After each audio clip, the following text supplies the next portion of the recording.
Bonjour à toutes et à tous et bienvenue dans Planète Santé. Des yeux qui piquent, un nez qui coule, des éternuements à répétition. Si vous êtes concerné, vous savez à quel point ça peut devenir envahissant, parfois épuisant et surtout difficile à anticiper. Les allergies au pollen touchent aujourd'hui des millions de Français et pour beaucoup, elles ne ressemblent plus vraiment à ce qu'elles étaient il y a quelques années. Alors qu'est-ce qui est en train de changer? Est-ce qu'on est devenu plus allergique qu'avant? Est-ce que les saisons polliniques s'allongent et quel rôle joue le changement climatique, la pollution de l'air dans tout ça? Eh bien, pour en parler aujourd'hui, j'ai le plaisir de recevoir Isabella Annecy Maezano. Bonjour. Bonjour, vous êtes professeure d'épidémiologie environnementale, directrice de recherche à l'INSERM. Vous travaillez sur les effets de l'environnement sur la santé et notamment côté maladies respiratoires. Et allergiques. Et allergiques. À vos côtés, Dominique Chevalier, bonjour. Bonjour. Vous êtes allergologue, à la retraite, on peut le dire, membre fondateur de l'association des pollinariums Sentinelles de France. Avec vous, on verra un petit peu les symptômes qui sont très gênants, les profils aussi de patients que vous avez pu avoir, les solutions aussi pour mieux vivre ces allergies. Et puis, juste en face, Gilles Oliver, bonjour. Bonjour. Vous êtes responsable pollen chez Atmo France. Vous suivez l'évolution des saisons polliniques, des concentrations de l'air. On va le voir avec vous, il y a une carte qui nous renseigne chaque jour sur les risques qu'on peut avoir avec des concentrations de pollen dans l'air. Des cartes qui peuvent être très utiles pour les personnes allergiques. Merci à tous les trois d'être avec nous sur le plateau de Planète Santé. Mais d'abord, c'est le Focus signé Jeanne Spicarolène.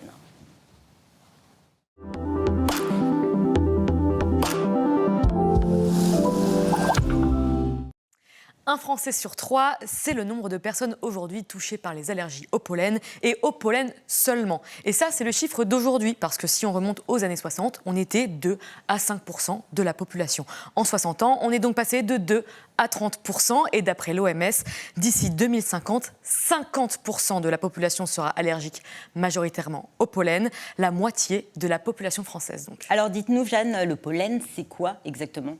Alors le pollen, ce sont de minuscules grains produits par les plantes pour se reproduire, dont la majorité transportée par le vent sont responsables d'allergies. Chez les personnes allergiques, le système immunitaire les identifie comme une menace. Il part en guerre contre quelque chose d'inoffensif. C'est ce que l'INSERM appelle, je le cite, un dérèglement du système immunitaire, une perte de tolérance vis-à-vis de substances a priori inoffensives. Et justement, c'est quoi ces symptômes? Est-ce que c'est grave? Alors la plupart du temps, l'allergie au pollen se manifeste par ce qu'on appelle une rhinite. C'est donc un peu plus gênant que grave. C'est le nez qui coule, les éternuements, l'obstruction nasale. Elle est souvent accompagnée d'une conjonctivite, c'est-à-dire les yeux rouges qui larmoient, qui démangent. Et ce que les gens sous-estiment, c'est l'impact sur le quotidien. Ce sont des nuits perturbées, un sommeil de mauvaise qualité, des activités ou professionnelles gênés. Par contre, c'est un facteur important de survenue de l'asthme, et l'asthme allergique, c'est bien plus grave qu'une simple rhinite. Parmi les symptômes, oppression thoracique, respiration sifflante, essoufflement, c'est une maladie potentiellement mortelle.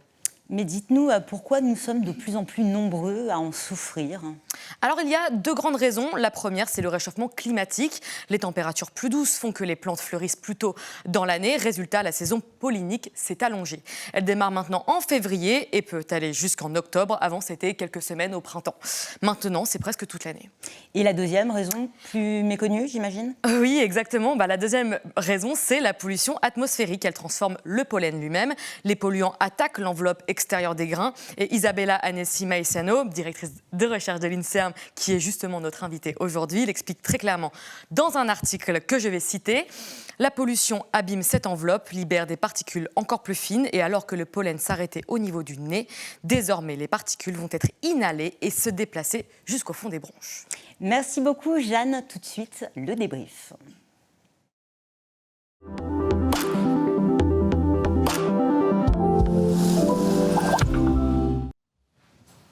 Alors, Isabella Annecy Maezano, est-ce qu'on est de plus en plus allergique? On a vu les chiffres que nous a donné Jeanne. C'est considérable. Oui, la réponse est oui, on est de plus en plus allergique. Donc ce n'est pas qu'une impression. Non, et nous le savons, on le mesure, et on peut imaginer que dans le passé, on faisait moins bien les diagnostics. C'est vrai, on s'est amélioré beaucoup. On a plein de tests biologiques qui nous permettent de le faire, mais cette meilleure façon de diagnostiquer n'explique pas l'augmentation réelle à laquelle on assiste. Et les raisons, elles ont été données par Jeanne. Effectivement, le changement climatique, la pollution. J'ai envie d'en rajouter une troisième. Nous, les êtres humains, on est devenu plus fragile.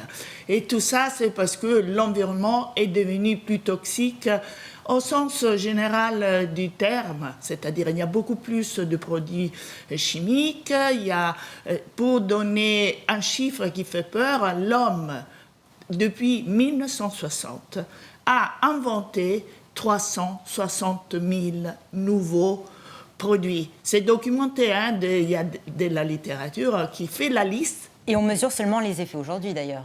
Et puis, on ne les connaît pas, ces produits. On ne sait pas s'ils sont bons ou mauvais. Et leur effet dans le temps, une combinaison, on parle de l'Europe, l'effet on a testé une 40 000, vous voyez, sur 360 000. Alors, tous ces produits, qu'est-ce qu'ils font? C'est très simple. En fait, ils attaquent nos barrières de défense épithéliale sur la peau, au niveau des bronches, et en les attaquant, font passer davantage les facteurs d'agression.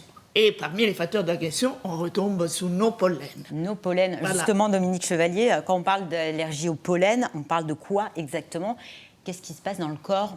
On a parlé tout à l'heure de système immunitaire qui se trompe un peu de cible et qui considère que le pollen est méchant alors que pas du tout. Oui, c'est ce qu'a dit Jeanne, à juste titre. Normalement, on ne devrait pas réagir, mais il se trouve qu'il y a actuellement une espèce de différenciation du système immunitaire qui, en quelque sorte, se trompe de cible, et au lieu, faute d'attaquer les virus ou les germes qui sont de moins en moins nombreux dans notre mode de vie occidentale, vont effectivement réagir vers des lymphocytes plus spécifiques de l'allergie et fabriquer des anticorps spécifiques de l'allergie. En fait, le système immunitaire, c'est une armée. C'est une armée qui veut tout le temps agir.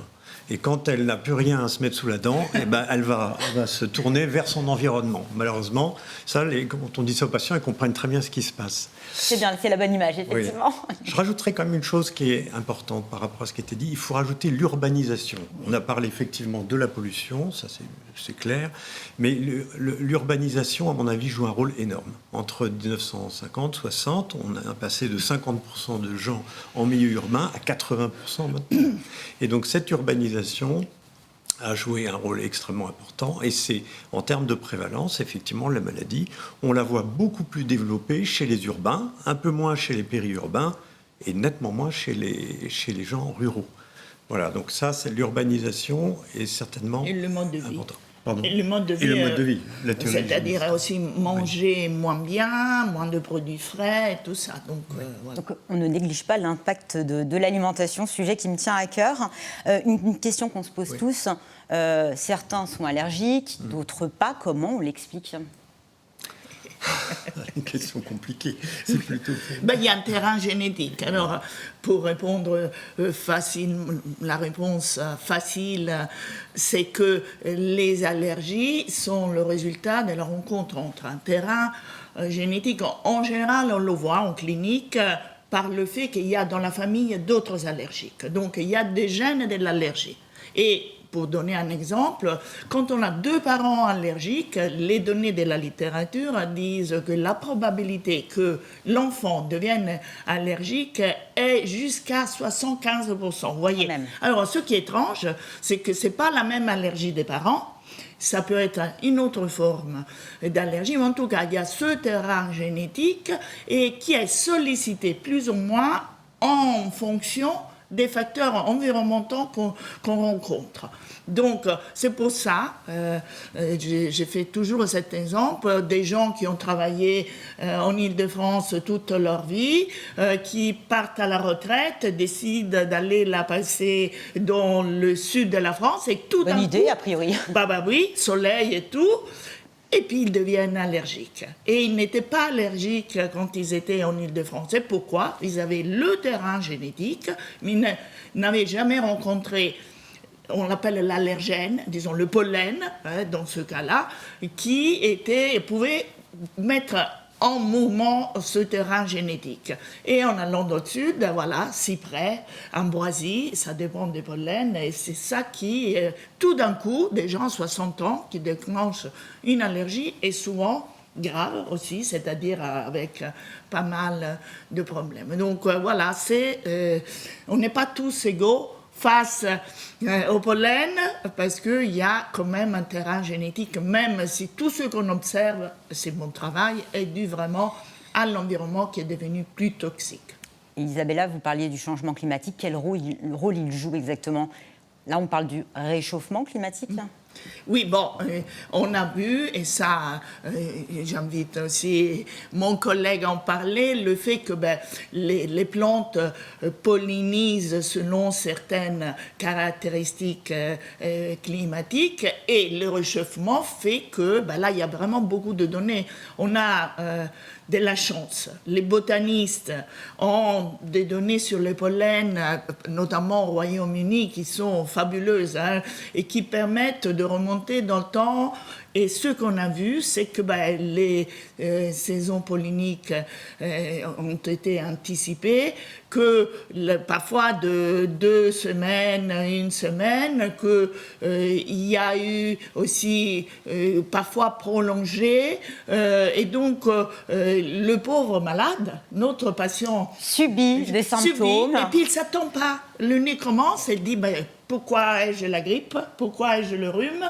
Et finalement, c'est déjà le rhume de foie qui est déclenché par cette anticipation de la pollinisation. À côté de ça, il y a le fait que, puisqu'il fait plus chaud, il y a aussi une production augmentée des allergènes dans le pollen. D'accord? Ça, c'est... Là, aujourd'hui, la NASA va sur la Lune. Ils avaient amené des petites plantes, je ne sais plus sur quel château, et ils avaient vu que les plantes fleurissaient et, pas seulement, produisaient des pollens où le contenu en allergène, ce mot pour indiquer cette molécule qui déclenche la réponse allergique, était en augmentation. Ça, en raison du dioxyde de carbone, qui est le marqueur finalement principal du changement. Donc voilà. Et autre chose due au changement climatique, c'est que puisque les températures changent, on se retrouve avec des plantes qui ne sont pas là où on les volait. Moi, à Paris, j'ai un olivier sur ma terrasse. Voilà, et il se porte bien. Il va très bien. Et quand je suis arrivée d'Italie avec mon olivier, il n'allait pas bien du tout. C'est vrai qu'effectivement, on peut avoir sur sa terrasse un olivier et il tient l'hiver a priori. Oui, non, donc voilà, le déplacement des pollens, ça aussi, c'est très important. Donc le patient, il se retrouve avec un pollen nouveau à gérer. Je peux me permettre de rajouter quelque chose, que tout ce que dit Isabella sur le plan donc, scientifique fondamental, on le retrouve en clinique. C'est-à-dire sur 40 ans d'exercice, moi j'ai vu évoluer cette maladie de façon formidable. Vos patients venaient plus tôt dans l'année? Alors déjà, oui, il y a ça, et puis souvent étaient plus gênés, mais surtout, c'est les symptômes qui ont changé. Il y a 40 ans, l'allergie, c'était un rhume en fait, un rhume sans fièvre, avec des sécrétions claires, on se grattait les yeux, le nez, comme ça a été parfaitement décrit. Maintenant, c'est plus du tout ça. On a des tas de formes cliniques beaucoup plus complexes qui peuvent associer de l'eczéma. On a des gens qui ont des réveils d'eczéma atopique. On a bien entendu l'asthme, et surtout l'asthme apparaît surtout chez les gens qui vivent en ville. C'est pour ça qu'il faut différencier les profils de patients en urbain, en périurbain et en ruraux, parce que ce n'est pas les mêmes traitements. Voilà. Et si ça apparaît dans les villes, ce n'est pas par hasard. C'est parce que les pollens, au contact de la pollution, c'était dit par Isabella, se fragilisent et du coup se libèrent des granulations cytoplasmiques qui sont des allergènes, et pas qu'un peu, puisque un grain de fluole va libérer 700 granulations. Qui au lieu de qui au lieu de faire entre 30 et 50 microns font un dixième de micron. Et donc c'est eux qui vont induire l'asthme. Donc en pratique, on a des périurbains qui vont être gênés très précocement parce qu'ils sont à côté, entre guillemets, des machines à produire du pollen, qui sont les champs. Et ceux-là les alertes comme celui qu'on a mis en place à Nantes, le Pollinarium, est très intéressant pour eux. Puis après, on a des urbains qui vont être gênés beaucoup plus longtemps parce que les pollens ne peuvent pas s'échapper comme dans la campagne. Donc ils vont rester dans les villes, ils vont s'éclater, ne serait-ce que comme mécaniquement. un peu sous une cloche, en fait. Voilà, en quelque sorte. Ça va créer un aérosol et on a des asthmes de plus en plus sévères. Donc on a des patients qui ont dans ces cas-là des rhinites persistantes, de l'asthme bronchique et des symptômes de plus en plus sévères, voire des crises d'urticaire aiguë, quelquefois liées au dépôt des pollens sur la peau. Donc ça, c'est vraiment important de voir cette corrélation. Si je peux rajouter quelque chose, ce qu'on a aussi de très belles photos du fait que ce petit grain cytoplasmique s'accroche sur les particules de la pollution automobile. Absolument. Et donc, voyage et voilà, vont peut-être loin. Et voilà. Et donc, finalement, on l'appelle polluène, ce phénomène de la rencontre entre pollen et pollution. Et c'est complexe et met vraiment à risque nos patients de façon importante. Gilles Oliver, vous observez aussi cette évolution des pollens depuis de nombreuses années, ce lien aussi entre changement climatique et pollution aussi, combiné. Déjà sur le changement climatique, effectivement, comme ça a été évoqué, on constate une précocité, c'est ça qui est vraiment marquant, c'est une précocité de la pollinisation, notamment chez les arbres qui ont tendance à polliniser à la fin de l'hiver et au début du printemps. Pour prendre un exemple concret, le noisetier, avant, il commençait sa pollinisation vers la fin du mois de janvier. Maintenant, dès la fin du mois de décembre, on peut avoir des pollens de noisetier, donc c'est quand même un mois d'avance. Oui. C'est considérable sur une année, c'est très très important. Et donc ça, c'est valable pour beaucoup de végétaux, notamment pour les arbres. La précocité est aussi valable pour les herbacées comme les graminées. Donc avant, c'était souvent à partir de début mai qu'on voyait les premiers pollens de graminées. Maintenant, c'est dès la fin avril qu'on les voit apparaître et gêner les allergiques. Donc ce sont vraiment des marqueurs du changement climatique finalement. On consulte aujourd'hui l'indice pollen presque comme la météo. D'ailleurs, il y a l'indice pollen sur la météo sur Mieux. Comment il est calculé, cet indice ? Alors, il a été calculé à partir de données statistiques. Il prend en compte des paramètres météo, parce qu'il faut savoir que quand il pleut, il n'y a pas de pollen en théorie. Chose que j'allais vous demander. Ils sont plaqués au sol, on dit entre guillemets. Voilà, allez, plaqués au sol, mi-KO. Pour faire une image très simple. On aime la pluie dans ces cas. Ouais, exactement, les allergiques adorent la pluie. Par contre, dès qu'il fait beau, dès qu'il y a un petit peu de vent, une petite brise légère, les pollens voyagent et donc c'est les conditions idéales pour que les allergiques en inhalent et donc aient des symptômes relativement importants à cause de ces pollens. Et qu'est-ce qui va distinguer un indice, je ne sais pas, 2 d'un indice 4 ? Alors ça va être principalement... Il y a 2 critères qui sont pris en compte, c'est le potentiel allergisant du pollen. Il faut savoir que pour une même quantité de pollen, il y a des pollens qui vont créer plus de symptômes chez les allergiques que d'autres. Et puis, il y a bien sûr la quantité de pollen qui va être dans l'air. Donc là, forcément, dès qu'il y a des concentrations très importantes, l'indice va augmenter et être de plus en plus rouge sur les cartes. On ne l'a pas précisé, mais il y a des stations d'Atmos France qui sont disséminées un peu partout en France et qui vont pouvoir prendre des mesures de manière plus locale, ce qui va expliquer qu'on va peut-être avoir des concentrations très élevées à Bordeaux quand il n'y aura rien du tout du côté de Strasbourg. Effectivement, donc on a à peu près 45 capteurs actuellement sur tout le territoire et même quelques-uns dans les Drômes. Et donc ces capteurs, ils simulent la respiration d'un être humain, c'est-à-dire qu'ils aspirent 10 litres d'air par minute. Et puis, donc ils aspirent notamment les particules qui sont dans l'air, dont les pollens. Et puis après, donc ça nous permet de déterminer des concentrations de pollen qui vont effectivement nous permettre d'établir des indices et faire des prévisions de pollinisation et puis donc de symptômes finalement pour prévenir les allergiques. Justement, il y a des symptômes, on les a vus ensemble, Dominique. Est-ce qu'on soigne vraiment ces allergies ? Ah oui, heureusement. Alors vous avez un peu 3 grandes méthodes. Non, mais est-ce qu'il y a une désensibilisation ? On entend parler, quand on parle allergie, on parle désensibilisation. Bien sûr, il y a des sensibilisations de plus en plus performantes et de moins en moins contraignantes, j'allais dire. On a connu les désensibilisations par voie injectable, qui n'était pas une partie de plaisir, surtout pour les enfants. Maintenant, on a des formes comprimées qui ont le mérite quand même d'être et à la fois plus efficaces et beaucoup moins contraignantes. Donc on a ça. Alors on n'a pas ça pour tous les pollens malheureusement, mais enfin on l'a pour les... Il faut savoir que le gros des pollens, 80% des gens allergiques aux pollen, c'est les graminées. Voilà, donc ça on a ce qu'il faut. On l'a aussi pour le bouleau. Mais par exemple, l'ambrosia, qui est un problème du sud de la France, je connais moins, je n'ai pas travaillé dans cette région, mais pour l'instant, on n'a pas encore ce qu'il faut pour lutter contre ça.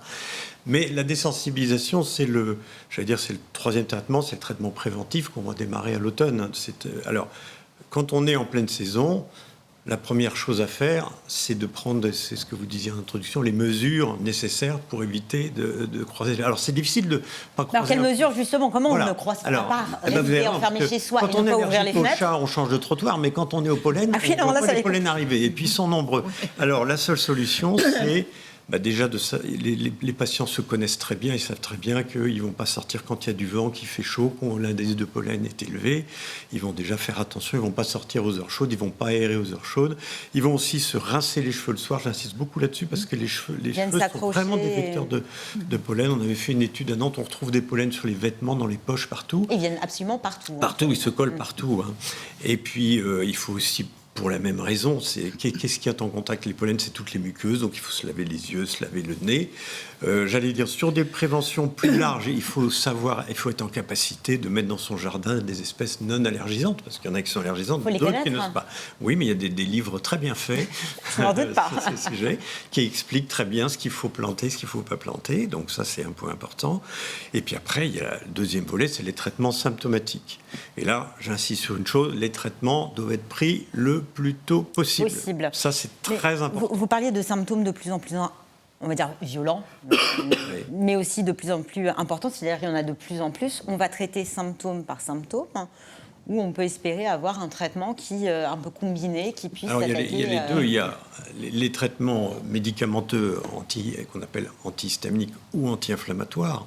En fait, l'allergie, c'est une inflammation qui débute avec un médiateur qu'on appelle l'histamine, mais qui se poursuit très rarement, très rapidement avec d'autres médiateurs. On utilise des anti-inflammatoires, des antihistaminiques, et puis on peut les utiliser par voie générale ou par voie locale, ça existe.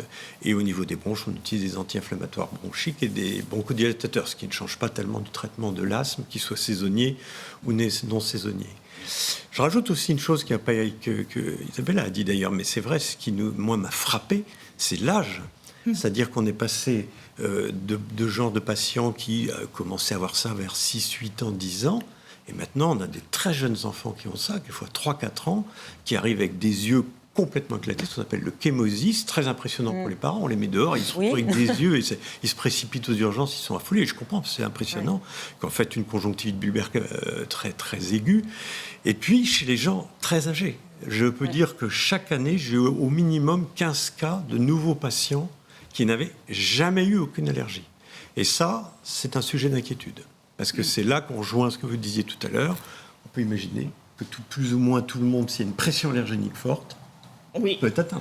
Voilà, c'est une question de dose. On dit toujours ça en toxicologie et en épidémiologie. C'est peut-être, on n'est pas tous allergiques parce qu'il y a une dose de tolérance qui est individuelle. Et voilà. Mais quand il y aura trop de pollen, tous mélangés, voilà, ça va être un risque. Si je peux me permettre, je voudrais parler d'un autre phénomène qui est lié au changement climatique, ce qu'on appelle l'asthme d'orage. On l'a eu aussi en France il y a 2 ans.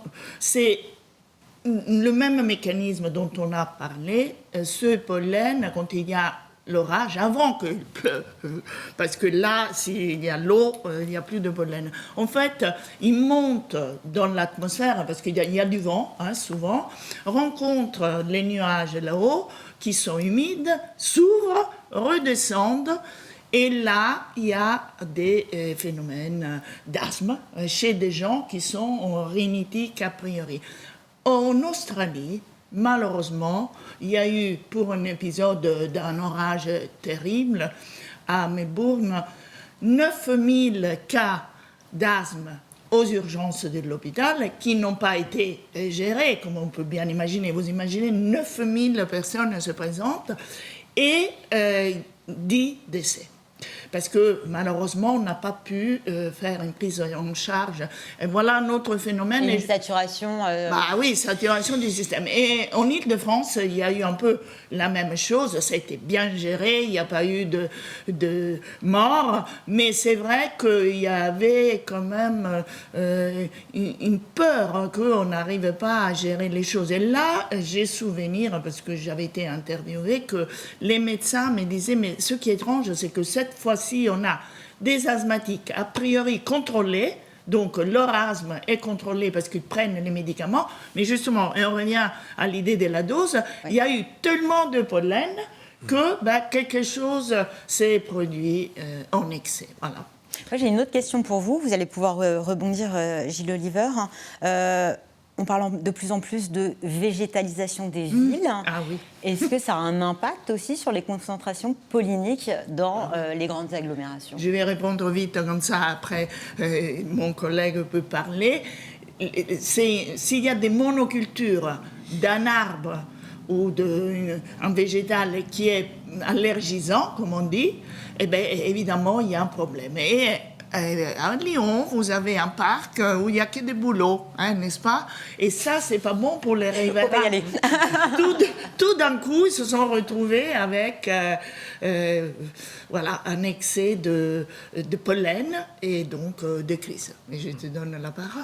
Ce qu'il faut retenir, c'est que ce qui est important, c'est qu'il faut qu'il y ait une diversification des végétaux dans la ville. S'il y a juste un bouleau, par exemple, c'est pas grave, ça va gêner un petit peu peut-être ceux qui sont juste à côté, mais ça va limiter quand même la gêne auprès des allergiques. Par contre, voilà, si on mélange les arbres qui sont pas allergisants et tout ça, ça va fortement limiter la gêne et les symptômes. Donc, ce sera beaucoup mieux et ce sera beaucoup plus vivable pour les habitants qui sont autour des parcs. Le vert est bon pour la santé, hein. C'est pour ça qu'on végétalise. Oui, aussi. oui. Donc, il faut du vert, il faut se promener, il faut faire de l'exercice. Mais évidemment, l'indication, c'est que c'est un travail multidisciplinaire. On a besoin des urbanistes, des botanistes, des épidémiologistes, des cliniciens pour arriver à contrôler les pollens. Il ne faut pas qu'ils hésitent à se renseigner, Oui, justement, à poser des questions pour savoir quoi planter, ou alors, s'ils ont déjà des idées, demander si c'est vraiment pertinent de le faire ou pas. Si c'est la bonne combinaison ou pas du tout. C'est vrai que je vous ai présenté Dominique Chevalier, membre fondateur de l'association des Pollinariums Sentinelles de France. C'est quoi les Pollinariums Sentinelles? Alors, si vous voulez, quand on cherche à savoir s'il y a du pollen, il y a deux manières de le faire. Soit on regarde par terre, soit on regarde en l'air. Quand on regarde en l'air, on utilise des capteurs. Et quand on regarde par terre, on regarde à quel moment les plantes commencent à émettre des pollens. Donc un pollinarium, c'est un jardin d'espèces allergisantes, mais qui est récolté, c'est pas un jardin fait comme ça, qui est récolté d'une certaine manière pour pouvoir pouvoir tenir compte de l'hétérogénéité génétique des plantes. Et à partir de ce moment-là, les jardiniers des villes suivent les émissions de pollen pour chaque plante allergisante, en sachant que chaque plante est représentée par 20 plants différents que l'on va récolter tout autour d'une ville sur une distance de 40 km, de façon à avoir un espèce d'échantillon. En quelque sorte, on recrée une petite nature. Et alors c'est là que c'est intéressant, c'est que tout le monde nous a dit, oui, mais quand vous allez mettre vos plantes au même endroit, avec le même climat, etc., elles vont toutes polliniser en même temps. C'est vrai que pendant 10 ans, on a surveillé ça avant de le... Et c'est pas du tout ce qui se passe. Ouais. Chaque plante a ses caractéristiques génétiques qui fait qu'elle va, quelle que soit, elle va se mettre à polliniser avec des écarts qui sont de l'ordre de 3 semaines. Donc vous avez le plan numéro 1 de plantain, et puis le dernier qui va polliniser, ça va être 5 semaines plus tard. Mais on arrive donc à savoir la durée exacte de la pollinisation, le début et la fin. Mini laboratoire riche en enseignement. Oui, c'est un petit laboratoire, mais c'est un jardin. Alors on n'appelle pas ça jardin parce qu'en fait on ne le cultive pas, on le laisse comme en nature. On le piétine même pour le bien. On fait comme s'il était en nature. On ne l'arrose pas. Et voilà. Et on laisse la nature faire. Voilà. Un grand merci à tous les trois. Merci pour cet éclairage. Merci. C'est la fin de cette émission. Merci à toutes et tous de nous avoir suivis. Je remercie toute l'équipe qui m'accompagne en régie aujourd'hui. Romain, Arthur, Yaël et Lola. Et puis on remercie également Jeanne Spicarolène pour son focus. J'aurai le plaisir de vous retrouver très vite sur Mieux. Bonne journée à tous.